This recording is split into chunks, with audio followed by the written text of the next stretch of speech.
গৃহবধূ নির্যাতনের ঘটনায় উত্তপ্ত তেলিয়ামুড়া।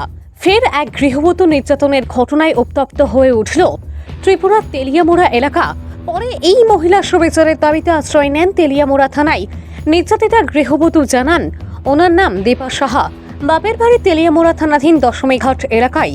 গত প্রায় 8 বছর আগে তেলিয়ামুড়ার গৌরাঙ্গটিরা এলাকার স্বপ্না রানী দাস ও মানিক দাসের পুত্র রাজীব দাসের সঙ্গে তার বিয়ে হয়।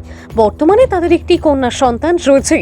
নির্যাতিতা গৃহবধূর অভিযোগ, বিবাহের কয়েক বছর থেকেই গৃহবধূর শ্বশুরবাড়ির লোকজন প্রতিনিয়ত তাকে নানা কারণে অকারণে শারীরিক এবং মানসিকভাবে নির্যাতন চালিয়ে আসছিল।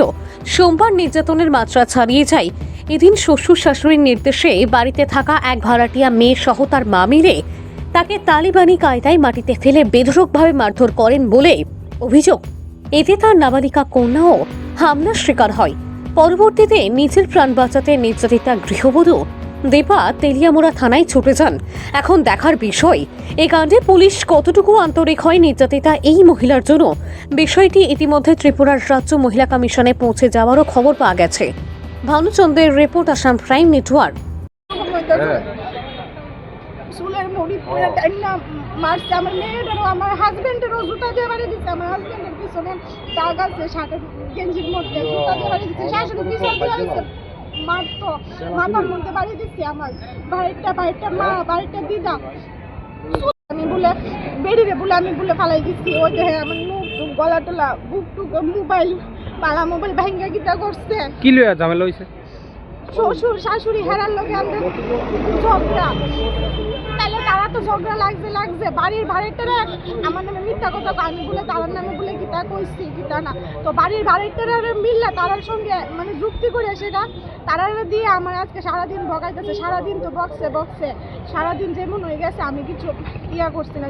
সন্ধ্যার সময় ছাগল আছে, আমি ছাগল নিয়ে ছাগল ভাঙতে যাইতেছি ঘরের মধ্যে। তো তারা আমার শাশুড়ির বারিন্দার সামনে বইয়া তারা মুখের বাসা করে আমার মানে বক্তাছে। এমন বৃষ্টি বাসা কইতাছে, মানে কুয়ার মতো না। আমি বলে কিতা করছি, মানে কি খারাপ বাসা।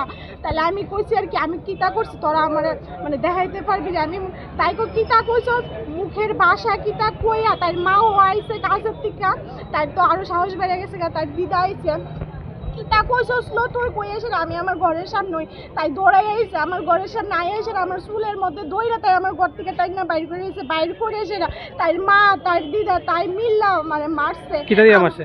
হাত দিয়ে মারছে। এবারে দিয়া কিতা জানি একটা দিয়ে মাথার মধ্যে ও দিছে। তাই মার হাতে কিতা জানি একটা আসিল, মোবাইল হই না কিতা জানি অন্ধকারের মধ্যে, তো আমি দেখছি না। এরপরে আমার মায়ের মোবাইল লইছে, পাপার কাছে ফোন করে আমার মায়ের জন্য ডাকেছে, মোবাইল টোবাইল পড়ে বাইরে গেছে গা। আপনার নাম কি? আমার নাম দীপা সাহা। ঘটনা কোন জায়গায় হইছে? গৌরাঙ্গটিলা, তেলিয়ামুড়া গৌরাঙ্গটিলা। আপনার হাজবেন্ডের নাম কি? রাজীব দাস। এখন কই আইছেন আপনি?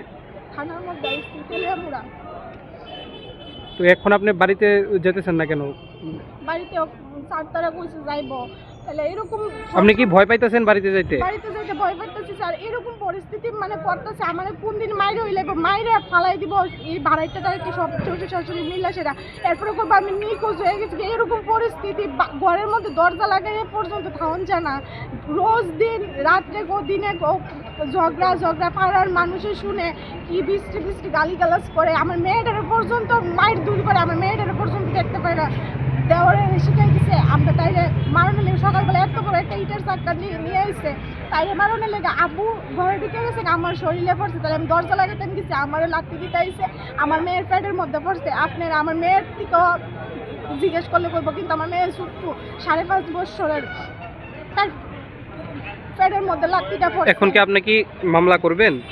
হ্যাঁ স্যার, আমি করতাম যাই। এরকম করে বাড়ির মধ্যে থাকতে পারতাম না। রোজ আমার মারধর করবো, এরকম ভাবে গালিগালাজ করবো। কত চুপ করে থাকতাম। আমার হাজবেন্ড তো সারাদিন বাড়িতে থাকে না, তাই না টমটম নিয়ে সকালে বাইরে রাত্র 10টা 10:30 বাজে আয়ে। এরকম করে আমি কিরকম ভাবে তাও আমার কোন দিন মাইরা ফালাই দিব।